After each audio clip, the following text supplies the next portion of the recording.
Break के बाद world news में आपका दोबारा खैर मकदम है। आगे बढ़ते हैं और अब देखते हैं अहम national news. Farmer Congress president Rahul Gandhi ने आज फिर एक ट्वीट करते हुए मरकज की मोदी सरकार को किसान मामलों में घेरा है। ट्विटर पर एक वीडियो पोस्ट करते हुए राहुल गांधी ने मोदी सरकार पर इल्ज़ाम लगाया कि सरकार ने अपने अमीर बिजनेसमैन दोस्तों के फायदे के लिए देश के किसानों के साथ धोखा किया है। उन्होंने देश की जनता से किसानों की हिमायत करने की भी अपील की। राहुल गांधी ने वीडियो शेयर करते हुए ट्वीट में लिखा कि मोदी सरकार ने अपने बिजनेसमैन दोस्तों के फायदे के लिए मुल्क के उन अन्नदाताओं यानी किसानों के साथ विश्वासघात किया है। आंदोलन के जरिए किसान अपनी बात कह चुके हैं। किसानों की आवाज़ उठाना और उनकी मांगों की हिमायत करना हम सब का फर्ज है। अंधी सरकार है, संधी सरकार को तो जिस तरह से हटाना पड़ेगा वो उस तरह से हटेगी। कि मोदी जी 56 इंची को अपने सीना बता में कि एक दिन आप बम्बे में घुस के पानी लगा दे खेतन में और हमारे संग यहाँ बैठ जाए धरने पाए के एक रात तो मोदी 36 को और बढ़ा देंगे सीना है। इन करमंते का सीना बढ़ रहा है यारो, किसान के खूनी चौंसवे के लिए सीना बढ़ा रहे होगे। जिस गवर्नमेंट को हम लोगों ने इतनी जी जान से बनाया, एक माँ बाप का दर्जा दे दिया और उसी गवर्नमेंट ने हमें आज नीचे धरती में धसा दिया। गांव निवास में वहाँ पे 2 करोड़ का व्यापारी घोटाला कर जाता है। 3 कानून के नियम तहत ही आते हैं व्यापारी गांव में कि हम ज्यादा आपको पैसे देंगे, किसान लालच में बेच भी देता है। तो जब 2 करोड़ का घोटाला हुआ, हम लोग स्वयं वहाँ पे गए कृषि मंत्री एसडीएम साहब की शिकायत करने। तो एसडीएम साहब बताते हैं कि वो मेरी सीमाकरण से बाहर है। दूसरे एसडीएम साहब के पास जाते हैं, सर आपके क्षेत्र में खरीद हुआ, आपके इधर। तो बोलते हैं नहीं, मेरे इधर निवासी उस क्षेत्र में खरीदा था, आप वहाँ शिकायत करो। तो ये हाल अभी से हम लोग ने प्रैक्टिकली भी हो गया, किसान दर दर भटक रहा है। उत्तराखंड सरकार के एक नुमाइंदे ने ये कहा था कि उत्तराखंड के किसानों को इस बिल से कोई समस्या नहीं है, वो इसके समर्थन में है। तो उनको हम बिल्कुल ठोकवा जवाब ये देना चाहते हैं उत्तराखंड के किसान कि आप यहाँ धरने के माध्यम से देख लें, यूपी और उत्तराखंड वालों ने ये गाजीपुर का धरना हमारे जो बड़े भाइयों ने सिंधु बॉर्डर पे लगाया था, उन्हीं की तरह इस बॉर्डर पर हम डटे हैं और डटे रहेंगे। और आपको शर्म आनी चाहिए, आपने नकली किसान लेकर अपने साथ और ये जो बयान दिया था कि उत्तराखंड और यूपी के किसानों को कोई परेशानी नहीं है, तो आप इस चीज से सेध ले लें। देखिए, अडानी और ये अंबानी ये गुजरात के हैं और पहले से ही ये लगे हुए हैं। जिस टाइम गुजरात में ये लोग थे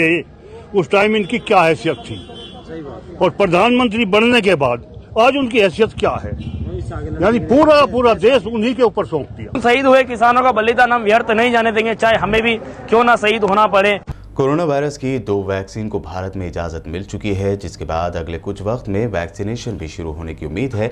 ऐसे में वैक्सीन लगाने पर सियासत शुरू हुई है। आरजेडी के लीडर और लालू यादव के बेटे तेज प्रताप यादव ने कहा है कि पीएम मोदी को पहले कोरोना की वैक्सीन लगवानी चाहिए। वैक्सीन लगवाने को लेकर सवाल पूछे जाने पर उन्होंने कहा कि पहले मोदी जी टीका लगवा लें, फिर हम भी लगवा लेंगे, इसमें हमें कोई परेशानी नहीं है। इससे पहले यूपी के फॉर्मर सीएम अखिलेश यादव ने भी इसी तरह का बयान देते हुए कहा था कि उन्हें बीजेपी की वैक्सीन पर भरोसा नहीं है, इसलिए वो वैक्सीन नहीं लगवाएंगे।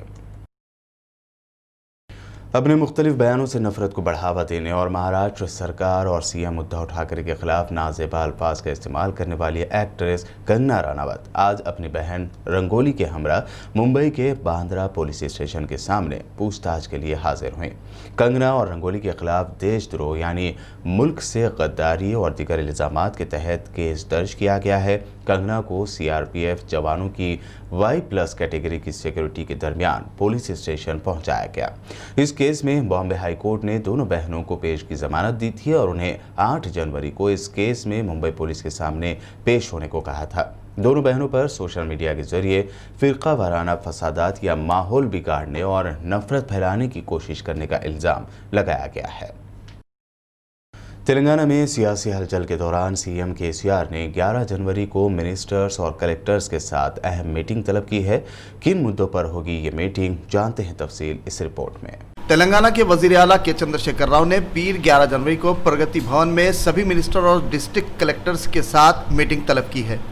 इस मीटिंग में revenue, panchayat Raj, medical and health, municipal, education, forest और दीगर डिपार्टमेंट से मुताल्लिक कई अहम मुद्दों पर बातचीत की जाएगी और ज़रूरी फैसले लिए जाएंगे।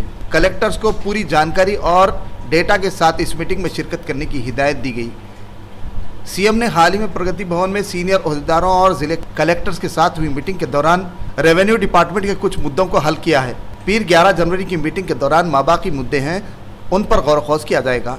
इनमें पेंडिंग म्यूटेशन, सादा बेनामों को रेगुलराइज करना, establishment of revenue tribunals part B के तहत शामिल तमाम मामलों को हल करना और दीगर मुताल्लिका इश्यूज शामिल है। मीटिंग में सभी रेवेन्यू इश्यूज को हल करने के लिए एक मंसूबा बनाने को फाइनल टच दिया जाएगा। इस मीटिंग में कोरोना वायरस के फैलाव और इससे फैलने से रोकने के लिए उठाए गए इक़दाम पर भी बातचीत होगी।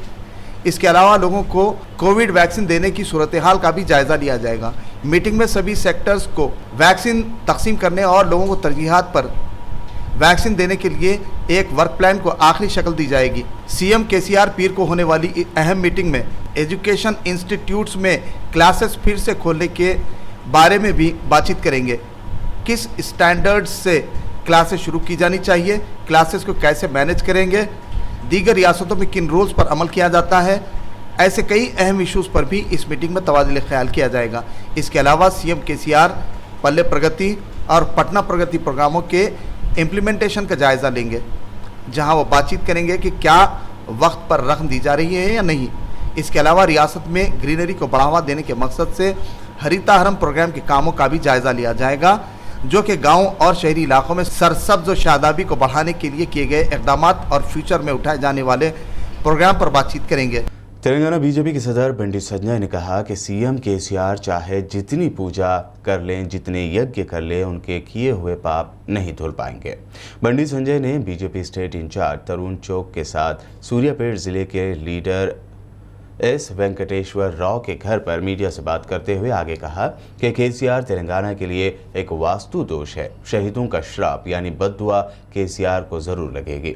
बंडी संजय ने दावा भी किया कि नागार्जुन सागर में जल्द ही होने वाले बाय इलेक्शन में बीजेपी से मुकाबला करने के लिए टीआरएस और कांग्रेस मिलकर काम कर रहे हैं, मगर दुबाक बाय इलेक्शन और जीएचएमसी इलेक्शन में जिस तरह से रिजल्ट आए हैं, नागार्जुन सागर में भी उसी तरह के रिजल्ट सामने आएंगे।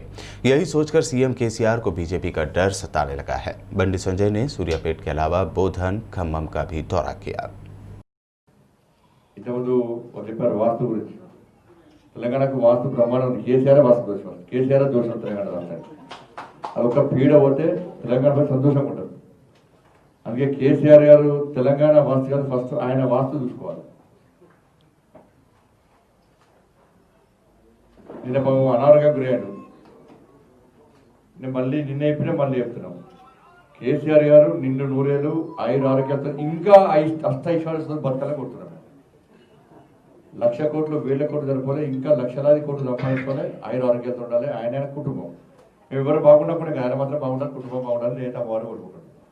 ఎందుకంటే భారతీయ జనతా పార్టీ అందరి క్షేమం కోరే పార్టీ, సర్వే జన సుఖినో భవంతు అని చెప్పి కోరే పార్టీ భారతీయ జనతా పార్టీ. రాష్ట్ర ముఖ్యమంత్రి లేక ఇంకోటి నాశనం కోరే పార్టీ భారతీయ జనతా పార్టీ కాదు. నేనే బాగుండాలి, మొత్తం నాశనం పోవాలని కోరే పార్టీ టీఆర్ఎస్ పార్టీ. అందుకే ఆయన బాగుంటాడు, ఆయన కుటుంబం బాగుంటుంది, తెలంగాణ ప్రజలు మొత్తం ఇబ్బందులు పడుతున్నారు. उत्तर प्रदेश की योगी सरकार के दौर में बढ़ते क्राइम और रेप के वाक़यात में अब तक का बदतरीन वाक़या बदायूं का माना जा रहा है। 2 दिन पहले Badaun gangrape and murder case के अहम मफरूर मुलजिम पुजारी सत्यनारायण को आज गिरफ्तार कर लिया गया। पुलिस ने सत्यनारायण पर 50,000 का इनाम रखा था। इस केस में 2 मुलजिमीन को पुलिस पहले ही गिरफ्तार कर चुकी है। बता दें कि उत्तर प्रदेश के बदायूं में एक बड़ी उम्र की खातून के साथ निर्भया जैसी वारदात को फिर से दोहराने का मामला सामने आया था। मंदिर के 2 पुजारियों और एक और शख्स की जानिब से यह हैवानियत की गई थी। और अब आखिर में हेडलाइंस पर एक और नजर। अमेरिकी पार्लियामेंट पर हमले को लेकर ट्रंप पर इंटरनेशनल लेवल पर हो रही है तनकीदें। ओबामा ने भी ठहराया जिम्मेदार। ब्रिटेन के पीएम बोरिस जॉनसन ने भी की ट्रंप की मजम्मत।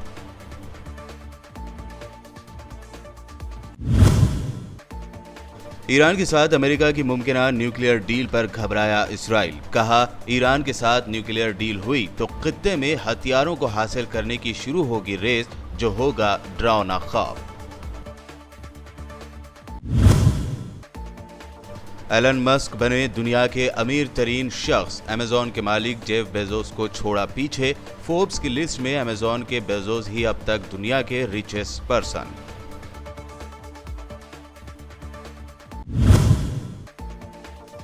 कोरोना वायरस की वैक्सीन लगवाने पर सियासी कायदीन की बीजेपी पर तंजिया बयानात जारी। अब आरजेडी लीडर तेज प्रताप ने कहा, पहले पीएम मोदी लगवाएं कोरोना का टीका।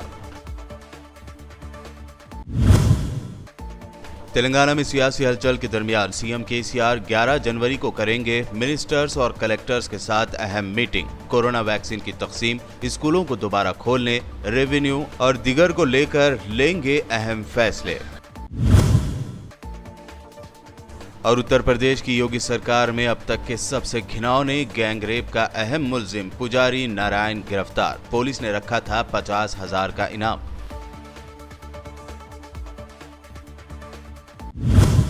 वर्ल्ड न्यूज में ये थी अब तक की अहम नेशनल और इंटरनेशनल न्यूज। यूट्यूब पर हमारे चैनल को सब्सक्राइब जरूर करें। मजीद अपडेट्स के लिए बने रहिए हमारे साथ और देखते रहिए बीपीएन चैनल।